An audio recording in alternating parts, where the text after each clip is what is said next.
Hello geeks! What is up sa inyo lahat? And welcome back to my channel and I welcome back myself dahil ang tagal ko rin hindi nakapag-video dahil isa sa pinakamalaking rason is nasira yung camera ng cellphone ko, which is not good, not very good. Yung gusto ko na mag-video pero hindi ko nagawa dahil sira nga yung cellphone, and ngayon buti napagawa ko na. August 15 ngayon, and baka bukas ng August 16, which is my birthday, baka ma-upload ko na din to. Sana. Kasi, gusto ko lang as a celebration, coming back, as makapag-upload. Na-miss ko lang din makapag-upload ng videos, and makapag-upload sa YouTube. And, so here we have the Mafex Spider-Man Into the Spider-Verse Spider-Man Peter B. Parker. So, as you can see, kung napapansin nyo, medyo iba yung lights kasi bumili ako ng RGB lights, yung Ulanzi. And yeah, you can see the front side of this action figure box. And makikita din natin syempre si Peter B. And yung mga accessories, yung art dun sa harap ng box, which is it is a unique. Ganun naman ata lahat ng mga Mafex box. Lalo na tong Into the Spider-Verse na line sa Mafex. Ang gaganda ng mga art dun sa box na design. And we can see also the side, each side of this box. So, ayan. And also we can see the back of this box, which you can see different kinds of poses that you can do with this Spider-Man figure. And makita din natin yung nasa baba, which is hindi naman natin binabasa yon. So guys, gusto ko kayong anyayaan pala na mag-subscribe dito sa channel ko. Kahit ngayong August 16, paabuti na natin to ng 100 subscribers or more para, regalo nyo na sa akin.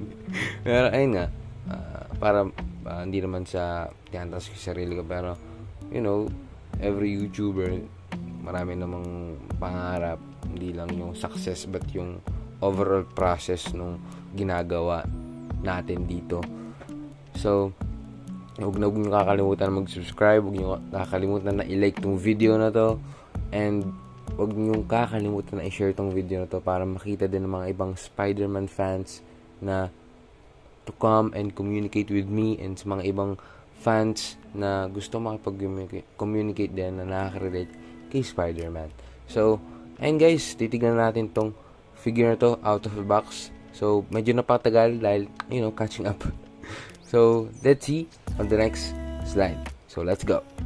And so, now here we have the Mafex Spider-Man Into the Spider-Verse Spider-Man Peter B. Parker. Ayan. So, we have his trench coat, coffee mug, and his pajamas, and his not so much shoes. It is my first Mafex figure, of course, as you can see. And unang-una pala, maraming salamat sa JNJT Collectibles for this action figure, for this awesome figure that I have in my collection now. I think that their price was the lowest that I saw in social media platforms that most of the sellers are selling. Yan, sila yung nakita kong pinakamura, and mabuti na lang at merong Shopee nagawa ng paraan para makuha to, and sumakto sa 8.8. Ayun, nagkaroon na malaking discount, and thankful.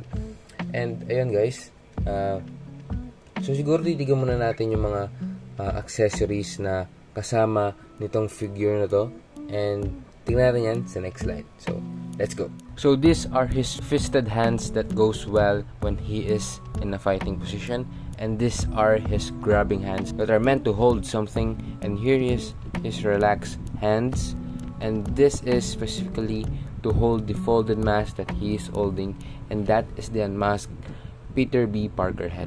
And there is his web grabbing hands, and you can see that it is also his alternate head that is squinting, and these wall curling hands, and the more dynamic open-whited hands. And this is the magnetic hands that's meant for him to stick in fridge or somewhere. And also here is his magnetic feet, and this is his web sweeping hands. And my favorite accessory out of all is his coffee mug holding hand. And as you can see, it's an alternate head that is half unmasked, and he is wearing his trench coat. So these are his interchangeable legs and feet that goes well with the pajamas, and here is the alternate shoes that he is wearing. Yeah, the last accessories that I have to point out is this trench coat. I think these are called soft goods kapag sa action figures, yung mga cloth wears ng mga action figures. Just yung trench coat, as you can see in the movie, na yung eksaktong suot niya na ginamit niya dun sa movie. Kuwang-kuwa yung likeness ng trench coat na ginamit niya throughout the movie. And here is the pajamas that he had, of course, the gray pants. It's good. Yeah. This is a great way to represent Peter B. Parker. Marvel Legends has their own Peter B. But syempre, Marvel Legends din naman sila nagko-cloth wear. And Mafex is the one to go kapag gusto mo yung mga ganitong material ng mga accessory ng figures. So, it's a great add to it. And isa din kaya napabili ako ng Mafex na Peter B. Kasi ang ganda nung likeness ni Peter B. compared dun sa movie. And yung mga accessories, syempre, yun talaga yung napaganda doon. Tatanggalin muna natin tong trench coat and para makita natin yung overall paint, yung sculpt. So here he is with no soft goods, and yan, playing as Spider-Man as he is in the movie. And syempre titignan natin yung mga paints and sculpt ng figure na to. Syempre yun yung uunahin natin dito. And first of all, we will look into his head. Wait lang. Yan, ipo-focus natin sa head. And ang ganda lang din kasi isa sa mga nagustuhan ko dyan yung mga dots, which is like in the animated movie, na ang ganda nung detail na yon. It's a great Spider-Man head. And moving on to his chest, syempre yung spider symbol yung una nating mapapansin. And as it is in the movie, ganyan na ganyan ang spider logo niya. It's very nice dahil all those web lines are sculpted as well, and it is painted as well. Moving on to his arm, and so we can see the blue part and the red lines. And from his back, kita din natin yung spider logo. Yan, just like a classic Spider-Man logo back in the days na yun yung na-observe ko, na yun yung mga logo na mga art ng Spider-Man back then. And it's great looking back also. And you can see a Marvel and CPII marking on the back. And syempre this line as well. Yan, connected into the front. And dito naman yung brief nya, medyo stiff lang yung dito sa right thigh. So that's his thighs, skinny thighs, but has a big belly like mine. Ayan. Okay, and this also, his legs can be changed. Yeah, it can be detached like earlier, it's in the accessories segment. It can be changed. And yeah, in this boot, nakita din natin syempre yung every detail, yung sculpt, and yung paint dun sa web lines. This is a good ad kasi it adds more flavor to the figure. It brings, ano mo yan.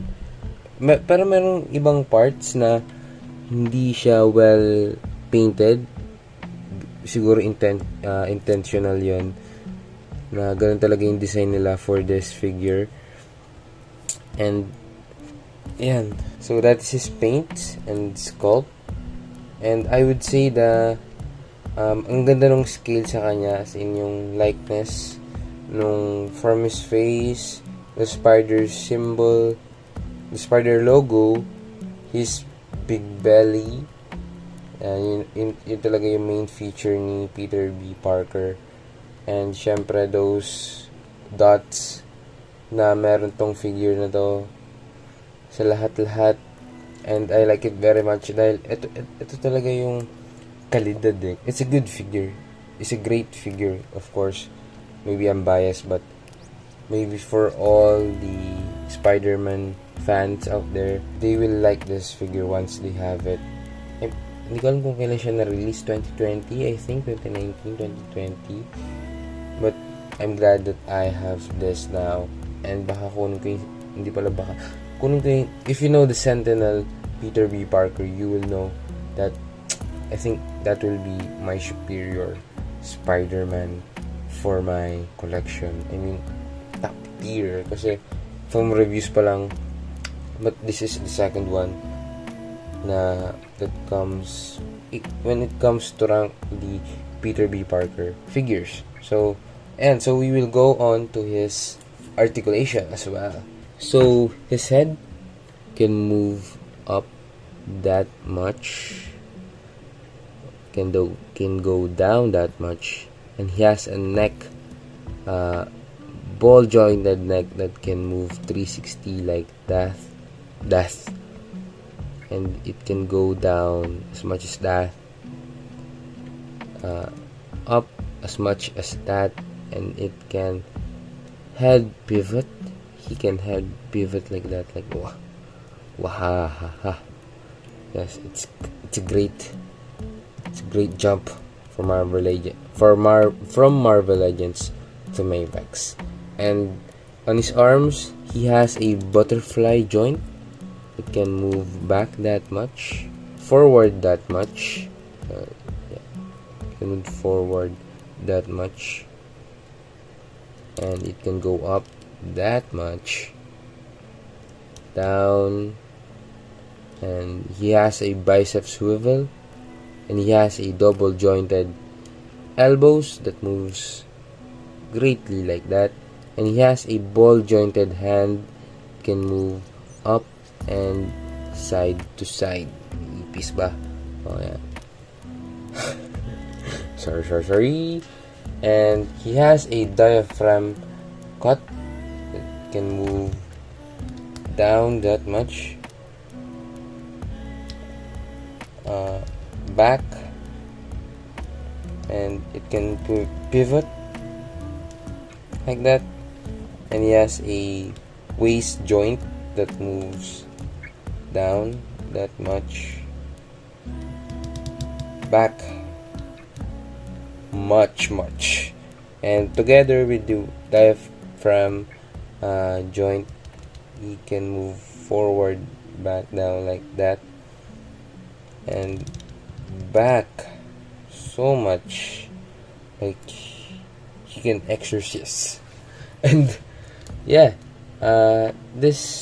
etong part na to medyo stiff lang siya, para try natin. Yan, he can split like that. Hindi, I don't know, it can maybe up and down feature. I think it has a thigh swivel, slight one. Yan, ganyan lang, minimal lang. And he has a double jointed knees that moves that much, and he had no boot cut. And he has a ball jointed feet that can move down that much and up that much. Wow. And he has a ankle pivot, and he also have a articulation. So sorry, medyo chaotic yung pagre-review ko. Hindi pa kasi ako masyadong sanay sa mga ito, lalo na itong figure na to. Ang daming points of articulation, ang daming kakalikutin, pero syempre I will improve sana in the future. So yes, so that is the articulation of this figure. And overall, I like this figure very much. I love this figure very much because of the playability of this figure. Grabe kasi yung yung articulations niya, yung expectations ko na yung sa mga articulation is na-exceed niya kasi I can't believe na ganito yung possibility na itong figure na to. And makikita nyo naman sa pictures na nag-enjoy talaga akong i-post yung figure na to. Lalo na dun, it helped, the accessories help, the alternate hands, the alternate heads, the soft goods, and all the alternate parts. It makes it more lovable kasi ang ganda lang pagkakagawa ng Mafex on this figure. And the only thing that I didn't like is the very obvious ball pegs dun sa hands and sa feet, which is a normal Mafex thing on some Spider-Man figures or other figures. And yung una kala ko permanent na yung stiff joints, pero nagawan ko ng paraan, and mabuti na lang meron akong material na dapat ilagay doon. So, and nakakatulong siya dun sa photography skill ko kasi mas nakakatulong siya on being posable, very posable, and it captures the likeness of Peter B just like in the movie. And a few postings na nakaka-relate sa kanya, but a few postings that is very Spider-Man. So that's really on my thoughts on this one. I like the paints, I like the sculpt, I like the articulation overall. And ayun guys, huwag niyo pong kakalimutan na mag-subscribe dito sa channel, and huwag niyo din pong kakalimutan na i-like tong video na to kung nagustuhan niyo man to. I-share niyo din po tong video na to para makita ng mga ibang Spider-Man fans, mga comic book fans, anything that is fan of the comic book industry, of the Spider-Man community. Shoutout sa inyong lahat, and maraming salamat po sa panonood ng aking video para sa ngayong araw. Thank you very much dahil nandito ka, you stayed throughout the video kahit medyo chaotic yung review. Hindi ko talaga sanay yung pag-review ng mga action figures, pero maraming pong salamat talaga. Maraming salamat sa effort na binigay mo para manood dito sa ngayon. So guys, be in my next video, sa mga next upload ko, and I'm making more as much as time para makapag-edit ako, para makapag-upload ako. So God bless po sa inyo lahat, and may God bless you all and guide you all, and huwag niyong kakalimutan na si God ang palagi nating lakas sa araw-araw. Huwag natin siya kakalimutan, sambahin, be in His presence. So guys, thank you and good day.